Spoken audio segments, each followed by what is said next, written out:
Maki bu 3. tay. Bu 1 yaş. Omski'den gelgen bunlar. Yok bu Abakan'dan geldi. Abakan mı bu? Bu Abakan'dan gelgen tay eken.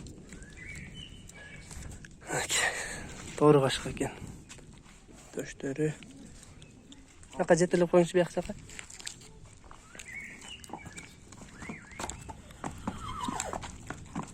Tayın artacaklarım. Ol, yaka jetilip.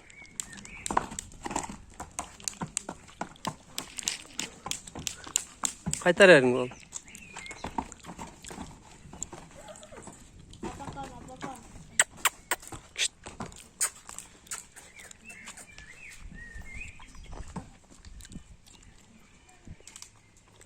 Putları taze hiç şişikleri yok. Bulungan bir yerin encelleri yok. Buraları. İçine tavalak kaşıkası var.